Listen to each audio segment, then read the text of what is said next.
Hi, my name's Andrew Brown, and the purpose of this presentation is to introduce you to Machinima as a teaching and learning tool. Machinima is basically filmmaking using video games.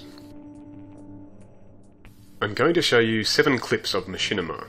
While at first glance this might seem like an immature medium, I hope these clips will show you the great potential it has for both artistic expression and as an educational tool that really engages young people as digital citizens. It offers teachers a way of engaging students using the kind of virtual worlds that the students are used to inhabiting. It operates in 2 ways. Firstly, like video, it is an alternate means of presenting content. It can be used to present content for almost any subject, offering alternative ways of presenting, for example, maths, science, English, or history. But beyond this passive use, Machinima is something that students can make themselves. Rather than having content delivered to them from a teacher standing at the front of the room, students can climb inside the content and animate it themselves. I don't have to tell you which of these teaching methods is more likely to engage students. Machinima emerged from the habit of computer game players recording their games. This clip, Diary of a Camper from 1996, is usually recognised as the first Machinima. It was adapted from an early 3D game called Quake. It differed from previous game documentation by adding a narrative in text at the top of the screen. There's not much to it, but this is where the medium began. This clip, from 2005, is the first episode of a series called Red vs. Blue, which was regarded as a big step forward for the medium. It added voiceovers and narrative unconnected with the game, which in this case was Halo. Hey. Yeah? You ever wonder why we're here? It's one of life's great mysteries, isn't it? Why are we here? I mean, are we the product of some cosmic coincidence, or is there really a God watching everything, with a plan for us and stuff? I don't know, man, but it keeps me up at night. What?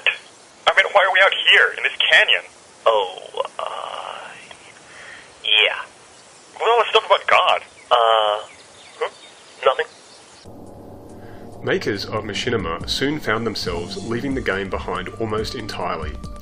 This clip, called Person 2184 by Friedrich Kirchner, also from 2005, is derived from a game called Unreal Tournament, but it is so heavily modified and processed that very little of the original game remains.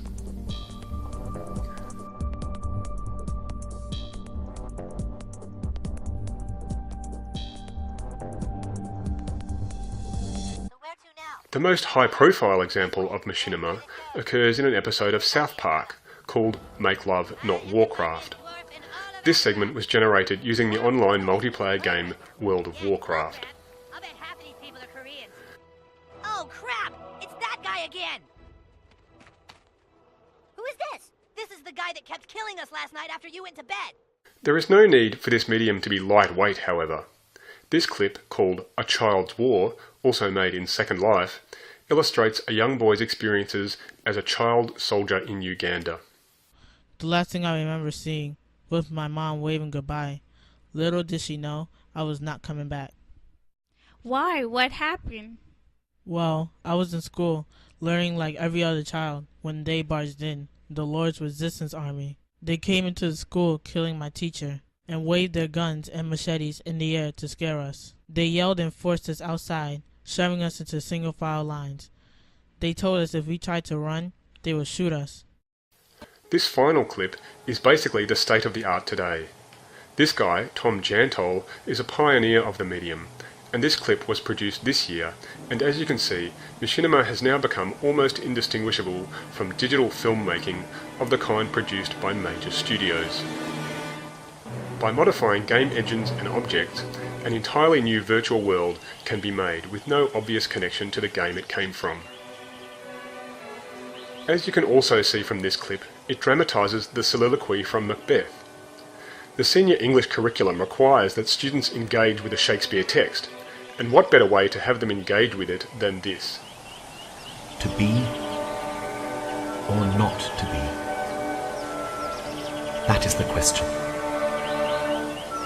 Whether 'tis nobler in the mind to suffer the slings and arrows of outrageous fortune, or to take arms against a sea of troubles and by opposing, end them. As I hope you can see, Machinima is clearly a very promising creative medium and educational tool that will not only provide new opportunities for content delivery, but also engage students in a variety of new ways and provide them with a set of very valuable creative skills.